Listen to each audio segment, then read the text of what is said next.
Hi friends, എല്ലാവർക്കും ബിന്ദീസ് ക്രിയേഴ്സിലേക്ക് ഒരിക്കൽ കൂടി സ്വാഗതം. ഇന്ന് നമ്മളിവിടെ സ്റ്റിച്ച് ചെയ്തെടുക്കാൻ പോകുന്നത് കുഞ്ഞുങ്ങൾക്ക് വേണ്ടിയിട്ടുള്ള നൈറ്റ് ഡ്രസ്സാണ്. അപ്പോൾ ഇന്നത്തെ വീഡിയോയിൽ നൈറ്റ് ഡ്രസ്സിൻ്റെ ബോട്ടം പാർട്ട് മാത്രമേ കട്ട് ചെയ്ത് സ്റ്റിച്ച് ചെയ്ത് കാണിക്കുന്നുള്ളൂ. അടുത്ത വീഡിയോയിലാണ് ഇതിൻ്റെ ടോപ്പ് പാർട്ട് കട്ട് ചെയ്ത് സ്റ്റിച്ച് ചെയ്ത് കാണിക്കുന്നത്. അപ്പോൾ ഇതിന് വേണ്ടിയിട്ട് ഞാനിവിടെ എടുത്തേക്കുന്നത് നൈറ്റിയുടെ ഫാബ്രിക്കാണ്. 3 മീറ്റർ ഫാബ്രിക് ഉണ്ട്, 34 ഇഞ്ച് വീതിയുള്ളത്. അപ്പോൾ നമുക്കിത് എങ്ങനെയാണ് കട്ട് ചെയ്ത് സ്റ്റിച്ച് ചെയ്തെടുക്കാൻ നോക്കാം. അപ്പോൾ ആദ്യം തന്നെ ബോട്ടം പാർട്ട് കട്ട് ചെയ്തെടുക്കാം. ഫാബ്രിക് ഞാൻ കട്ട് ചെയ്തെടുത്തിട്ടുണ്ട്. ഒന്ന് ഫ്രണ്ട് പാർട്ടിനും ഒന്ന് ബാക്ക് പാർട്ടിനും രണ്ടായിട്ടാണ് ഫോൾഡ് ചെയ്തിട്ടേക്കുന്നത് ഓരോ ലെയറും. അപ്പോൾ ഫാബ്രിക്കിൻ്റെ പ്രിൻ്റ് അനുസരിച്ച് വേണം ഫാബ്രിക് കട്ട് ചെയ്തെടുക്കാനായിട്ട്.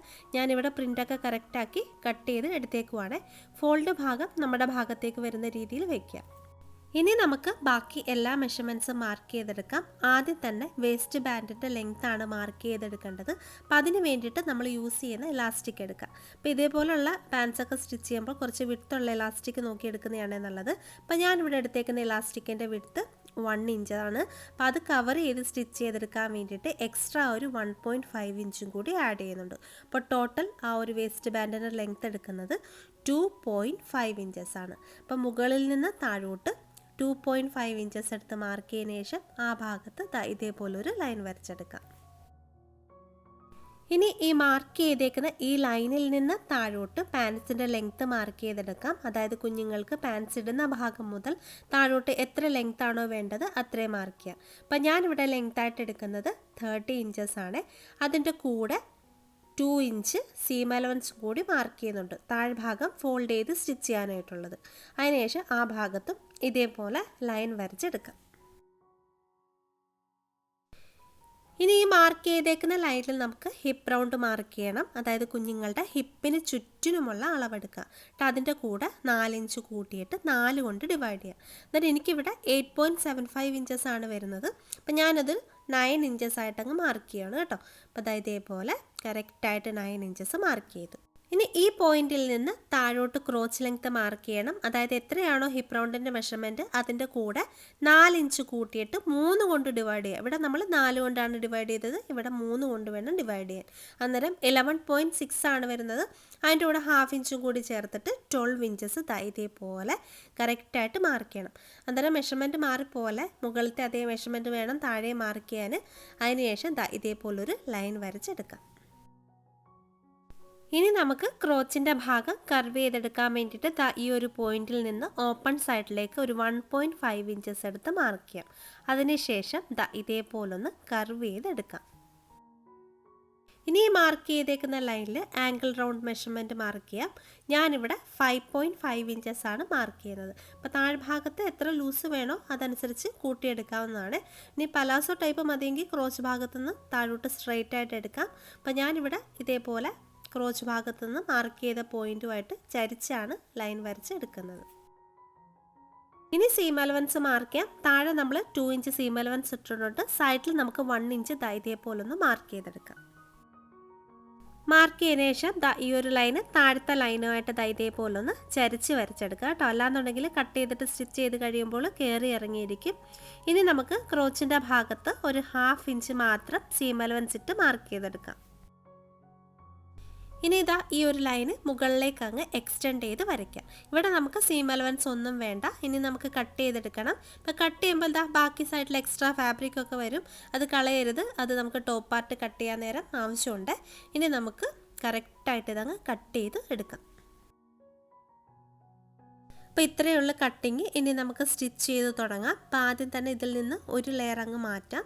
ഇനി ഈ ഒരു പീസിൻ്റെ നല്ല ഭാഗം മുകളിലേക്ക് വരുന്ന രീതിയിൽ വയ്ക്കാം. കണ്ടോ, ഇതേപോലെ നല്ല ഭാഗം മുകളിലേക്ക് വരുന്ന രീതിയിൽ വെച്ചിട്ടുണ്ട്. ഇനി ഇതിൻ്റെ മുകളിലേക്ക് അടുത്ത പീസിൻ്റെ നല്ല വശം ചേർത്ത് വയ്ക്കാം. അതായത് 2 പീസിൻ്റെ നല്ല വശങ്ങളും തമ്മിൽ ചേർത്ത് വയ്ക്കുക. ചേർത്ത് വെച്ചതിന് ശേഷം ഈ ഒരു കർവായിട്ട് വരുന്ന ഭാഗം നമുക്ക് സ്റ്റിച്ച് ചെയ്തെടുക്കണം. അപ്പോൾ 2 സൈഡിലും നമ്മൾ 1/2 ഇഞ്ചാണ് സീം അലവൻസ് ഇട്ടത്. അപ്പോൾ 1/2 ഇഞ്ച് വീതിക്ക് 2 വെട്ടം 2 സൈഡ് സ്റ്റിച്ച് ചെയ്തെടുക്കാം. അപ്പോൾ ഞാനിവിടെ ക്രോച്ചിൻ്റെ ഭാഗം 1/2 ഇഞ്ച് വീതിക്ക് 2 വെട്ടം സ്റ്റിച്ച് ചെയ്തെടുത്തിട്ടുണ്ട്. അപ്പോൾ 2 വെട്ടം തന്നെ സ്റ്റിച്ച് ചെയ്യാൻ ശ്രദ്ധിക്കുക.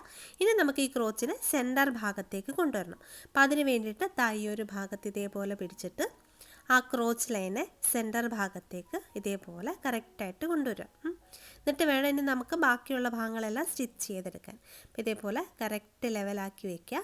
ഇനി നമുക്ക് ഈ ഒരു കാലിൻ്റെ ഭാഗമാണ് സ്റ്റിച്ച് ചെയ്യേണ്ടത്. അപ്പോൾ ആദ്യം നമുക്ക് താഴ്ഭാഗം ഫോൾഡ് ചെയ്ത് സ്റ്റിച്ച് ചെയ്തെടുക്കണം. അപ്പോൾ നമ്മൾ താഴ്ഭാഗത്ത് 2 ഇഞ്ചാണ് എക്സ്ട്രാ സീം അലവൻസ് ഇട്ടത്. അത് ആദ്യം 1 ഇഞ്ച് ഫോൾഡ് ചെയ്യുക, അതിനുശേഷം വീണ്ടും ഒന്നുകൂടി ഫോൾഡ് ചെയ്യുക. മൊത്തത്തിൽ 2 ഇഞ്ച് ഫോൾഡ് ചെയ്തിട്ട് സ്റ്റിച്ച് ചെയ്യുക. അതേപോലെ ഈ സൈഡ് സ്റ്റിച്ച് ചെയ്തെടുക്കുക. അപ്പോൾ ആദ്യം ആ 2 സൈഡ് നമുക്ക് സ്റ്റിച്ച് ചെയ്തെടുക്കാം. അപ്പോൾ ഞാൻ ഇതേപോലെ ഫോൾഡ് ചെയ്ത് സ്റ്റിച്ച് ചെയ്തെടുത്തിട്ടുണ്ട്. അപ്പോൾ എന്താ കണ്ടോ, എക്സ്ട്രാ കുറച്ച് ഫാബ്രിക് ഉണ്ട്. അപ്പോൾ അതങ്ങ് കട്ട് ചെയ്ത് മാറ്റാം. അപ്പോൾ ഇതേപോലെ നമുക്ക് കറക്റ്റായിട്ട് കിട്ടാനാണ് നമ്മൾ ആ ഒരു താഴ്ഭാഗം ചരിച്ച് വരച്ചിട്ട് മാർക്ക് ചെയ്തെടുത്തത്. കണ്ടോ. അപ്പോൾ ഇതേപോലെ എല്ലാ സൈഡും കറക്റ്റ് ലെവലിലൊന്ന് കട്ട് ചെയ്തെടുക്കാം. അപ്പോൾ എഡ്ജൊക്കെ ലെവലാക്കി കട്ട് ചെയ്തതിന് ശേഷം ഇനി നമുക്ക് ഫ്രണ്ട് പാർട്ടും ബാക്ക് പാർട്ടും കൂടി ജോയിൻ ചെയ്യാം. ജോയിൻ ചെയ്യാൻ വേണ്ടിയിട്ട് ഇതേപോലെ രണ്ടിൻ്റെ നല്ല വശങ്ങൾ തമ്മിൽ ചേർത്ത് വയ്ക്കുക. ചേർത്ത് വെച്ചതിന് ശേഷം നമ്മളിവിടെ സൈഡിൽ 1 ഇഞ്ചാണ് സീം അലവൻസ് ഇട്ട് കൊടുത്തത്. അപ്പോൾ കറക്റ്റ് 1 ഇഞ്ച് വീതിക്ക് തന്നെ സ്റ്റിച്ച് ചെയ്ത് വരിക. അതായത് ഒരു ക്രോച്ചിൻ്റെ ഭാഗം എത്തുമ്പോൾ ഉണ്ടല്ലോ, ആ ലൈൻ ഉണ്ടല്ലോ, സ്റ്റിച്ച് ലൈൻ തമ്മിൽ കറക്റ്റാക്കി ചേർത്ത് വെച്ചതിന് ശേഷം അവിടെ സ്റ്റിച്ച് ചെയ്യുക. അവിടെ ഒന്ന് കെട്ടിട്ട് സ്റ്റിച്ച് ചെയ്യുന്നത് നല്ലതായിരിക്കും. എന്നിട്ട് ഇങ്ങേ എഡ്ജ് വരെ 1 ഇഞ്ച് വീതിക്ക് കറക്റ്റായിട്ട് സ്റ്റിച്ച് ചെയ്തെടുക്കുക. അപ്പോൾ ഞാൻ ഇതേപോലെ സ്റ്റിച്ച് ചെയ്തെടുത്തിട്ടുണ്ട്. ക്രോച്ചും കറക്റ്റാക്കി വെച്ചിട്ട് തന്നെ സ്റ്റിച്ച് ചെയ്തെടുക്കുക കേട്ടോ. അപ്പോൾ ഇങ്ങേ എഡ്ജ് വരെ സ്റ്റിച്ച് ചെയ്തെടുത്തു. ഇനി നമുക്ക് വേസ്റ്റ് ബാൻഡിൻ്റെ ഭാഗം സ്റ്റിച്ച് ചെയ്തെടുക്കാം. അപ്പോൾ വേസ്റ്റ് ബാൻഡിൻ്റെ ഭാഗം സ്റ്റിച്ച് ചെയ്യാൻ വേണ്ടിയിട്ട് നമ്മൾ മുകളിൽ എക്സ്ട്രാ 2.5 ഇഞ്ചസ് ആണ് ഇട്ടത്. അതിൽ 0.5 ഇഞ്ച് ഫോൾഡ് ചെയ്ത് സ്റ്റിച്ച് ചെയ്യണം. അപ്പോൾ സ്റ്റിച്ച് ചെയ്യുമ്പോൾ ഈ ഒരു ക്രോച്ചിൻ്റെ ഭാഗം വരുന്ന ഭാഗത്തെ ആ ഒരു ഫാബ്രിക് ഇതേപോലെ ഓപ്പൺ ആക്കി വെച്ചിട്ട് 1/2 ഇഞ്ച് ഫോൾഡ് ചെയ്യുക. ഫോൾഡ് ചെയ്തതിന് ശേഷം എഡ്ജിൽ കൂടെ സ്റ്റിച്ച് ചെയ്തെടുക്കാം. അപ്പോൾ ഞാനിവിടെ മുകൾ ഭാഗത്ത് 1/2 ഇഞ്ച് ഫോൾഡ് ചെയ്ത് സ്റ്റിച്ച് ചെയ്തെടുത്തു. ഇനി നമുക്കിവിടെ 2 ഇഞ്ചും കൂടി ഫോൾഡ് ചെയ്ത് സ്റ്റിച്ച് ചെയ്തിട്ട് അതിൻ്റെ ഉള്ളിലൂടെ ഇലാസ്റ്റിക് ഇട്ട് കൊടുക്കണം. അപ്പോൾ അതിന് വേണ്ടിയിട്ട് ഞാൻ ഇലാസ്റ്റിക് കട്ട് ചെയ്തെടുത്തിട്ടുണ്ട്. അപ്പോൾ ഇലാസ്റ്റിക്കിൻ്റെ ക്വാളിറ്റി അനുസരിച്ച് വേണം ഇലാസ്റ്റിക്കിൻ്റെ മെഷർമെൻറ്റ് എടുക്കാൻ. ചിലത് പെട്ടെന്ന് വലിഞ്ഞു പോകുന്ന രീതിയിലത്തെ ആയിരിക്കും, ചിലത് നല്ല ഇലാസ്റ്റിക് ആയിരിക്കും കേട്ടോ. അപ്പോൾ അതനുസരിച്ച് എടുക്കുക. അപ്പോൾ ഇലാസ്റ്റിക്കിൻ്റെ മെഷർമെൻറ്റ് എടുക്കുമ്പോൾ കുഞ്ഞുങ്ങളുടെ ഹിപ്പ് റൗണ്ട് എത്രയാണോ അതിനെ കാട്ടി 6 അല്ലെങ്കിൽ 7 ഇഞ്ച് കുറച്ചിട്ട് വേണം ഇലാസ്റ്റിക്കിൻ്റെ ലെങ്ത്ത് കട്ട് ചെയ്തെടുക്കാൻ. അപ്പോൾ ഞാനിവിടെ 24 ഇഞ്ച് ലെങ്ത്തിലാണ് ഇലാസ്റ്റിക് കട്ട് ചെയ്തെടുത്തേക്കുന്നത്. ഇനി നമുക്കിതിൻ്റെ മുകൾ ഭാഗം സ്റ്റിച്ച് ചെയ്തെടുക്കണം. അപ്പോൾ നേരത്തെ നമ്മൾ 1/2 ഇഞ്ച് ഫോൾഡ് ചെയ്ത് സ്റ്റിച്ച് ചെയ്തെടുത്തിട്ടുണ്ട്. ഇനി ബാക്കി 2 ഇഞ്ചും കൂടി ഉള്ളൂ. അപ്പോൾ കറക്റ്റ് 2 ഇഞ്ച് ഒന്ന് ഫോൾഡ് ചെയ്തെടുക്കുക. എന്നിട്ട് എഡ്ജിൽ കൂടെ സ്റ്റിച്ച് ചെയ്യുക. സ്റ്റിച്ച് ചെയ്യാൻ നേരം ഒരു 2 ഇഞ്ചസോളം ഗ്യാപ്പ് ഇട്ടിട്ട് വേണം സ്റ്റിച്ച് എൻഡ് ചെയ്യാനായിട്ട്. അതിൻ്റെ ഉള്ളിലൂടെയാണ് നമ്മൾ ഇലാസ്റ്റിക് ഇട്ട് കൊടുക്കുന്നത്. അപ്പം ഞാൻ ഇതേപോലെ സ്റ്റിച്ച് ചെയ്തെടുത്തിട്ടുണ്ട്. ഇനി നമുക്ക് ഈ ഒരു ഗ്യാപ്പിൻ്റെ ഉള്ളിലൂടെ ഇലാസ്റ്റിക് ഇട്ട് കൊടുക്കാം. അപ്പോൾ ഇലാസ്റ്റിക്കിൻ്റെ ഒരു എഡ്ജിലേക്ക് ഇതേപോലെ പിന്നിട്ട് കൊടുക്കുക. 2 എഡ്ജിലും പിന്നിട്ട് കൊടുത്താലും കുഴപ്പമൊന്നുമില്ല. എന്നിട്ട് ഈ ഒരു ഗ്യാപ്പിൽ കൂടെ ഈ ഒരു ഇലാസ്റ്റിക് അങ്ങ് ഇൻസേർട്ട് ചെയ്തെടുക്കാം. അപ്പോൾ ഇലാസ്റ്റിക് ഉള്ളിലോട്ട് എടുത്തതിന് ശേഷം 2 എഡ്ജും കൂടി കറക്റ്റാക്കി പിടിച്ചിട്ട് ഒന്ന് കെട്ടിട്ടെടുക്കുക. അപ്പോൾ ഇലാസ്റ്റിക് എഡ്ജ് ചേർത്ത് സ്റ്റിച്ച് ചെയ്യുമ്പോൾ ഉള്ളിൽ കറക്റ്റാണോ നോക്കിയിട്ട് വേണം എഡ്ജ് ചേർത്തെടുക്കാൻ കേട്ടോ. എന്നിട്ട് ആ ഒരു ഓപ്പണിങ് കൂടി അങ്ങ് ക്ലോസ് ചെയ്തെടുക്കുക. അപ്പോൾ ഞാൻ സ്റ്റിച്ച് ചെയ്തെടുത്തിട്ടുണ്ട്. അതിനുശേഷം എല്ലാ ഭാഗത്തേക്കും ആ ഒരു ഇലാസ്റ്റിക് കറക്റ്റായിട്ട് പിടിച്ച് വെച്ചതിന് ശേഷം ഈ വേസ്റ്റ് ബാൻഡിൻ്റെ മുകളിൽ കൂടി ഒരു വെട്ടം കൂടി സ്റ്റിച്ച് ചെയ്യാം. അന്നേരം പിന്നെ ആ ഒരു ഇലാസ്റ്റിക് തിരിഞ്ഞൊന്നും പോകത്തില്ല. അപ്പം ഞാൻ ഇതേപോലെ കറക്റ്റാക്കി സ്റ്റിച്ച് ചെയ്ത് എടുത്തിട്ടുണ്ട്. പിന്നെ ഇതിൻ്റെ ഉള്ളിലൂടെ ഇലാസ്റ്റിക് വേണ്ടാന്നുണ്ടെങ്കിൽ വള്ളിയിട്ട് കൊടുത്താലും മതിയാവും. പിന്നെ ക്രോച്ചിൻ്റെ ഭാഗമൊക്കെ എടുക്കുമ്പോൾ കറക്റ്റായിട്ട് തന്നെ എടുക്കുക. ഹിപ്പ് റൗണ്ടിൻ്റെ കൂടെ 4 ഇഞ്ച് കൂട്ടിയിട്ട് 3 കൊണ്ട് ഡിവൈഡ് ചെയ്യുക. അന്നേരം കറക്റ്റ് നിങ്ങൾക്ക് ക്രോച്ച് കിട്ടും കേട്ടോ. അതിൻ്റെ കൂടെ ഒരു 1/2 ഇഞ്ച് കൂട്ടി എടുക്കണം. അല്ലാന്നുണ്ടെങ്കിൽ കുഞ്ഞുങ്ങൾക്ക് ഇരിക്കുമ്പോഴൊക്കെ ബുദ്ധിമുട്ടായിട്ട് വരും. അപ്പോൾ ക്രോച്ചിൻ്റെ ഭാഗമൊക്കെ കറക്റ്റായിട്ട് തന്നെ എടുക്കാൻ ശ്രദ്ധിക്കുക. പിന്നെ ലെങ്ത്ത് ഇത്രയും വേണ്ടാന്നുണ്ടെങ്കിൽ കുറച്ചെടുക്കാവുന്നതാണ്. ഇപ്പോൾ കുറച്ചുകൂടി കുട്ടികൾക്കൊക്കെ ആണെന്നുണ്ടെങ്കിൽ ലെങ്ത്ത് കുറച്ചെടുത്താൽ മതി. എന്നിട്ട് താഴ്ഭാഗത്ത് ഒരു ചെറിയ ഇലാസ്റ്റിക് വെച്ച് കൊടുത്താൽ മതിയാവും. അപ്പോൾ ഇത്രയേ ഉള്ളൂ ഈ ഒരു ബോട്ടം പാർട്ടിൻ്റെ കട്ടിങ് സ്റ്റിച്ചിങ്. അപ്പോൾ ഞാനിതിൻ്റെ ടോപ്പിൻ്റെ വീഡിയോയും കൂടി ഇതിൽ ഇൻക്ലൂഡ് ചെയ്യാത്തത് വീഡിയോ ഒരുപാട് ലെങ്തി ആയി പോകുന്നതുകൊണ്ടാണ്. അപ്പോൾ അത് ഞാൻ അടുത്ത വീഡിയോ ആയിട്ട് അപ്ലോഡ് ചെയ്യാവേ. അപ്പോൾ ഈ ഒരു പാൻറ്റിൻ്റെ കട്ടിങ് സ്റ്റിച്ചിങ് വീഡിയോ ഇഷ്ടമായിട്ടുണ്ടെന്ന് വിചാരിക്കുന്നു.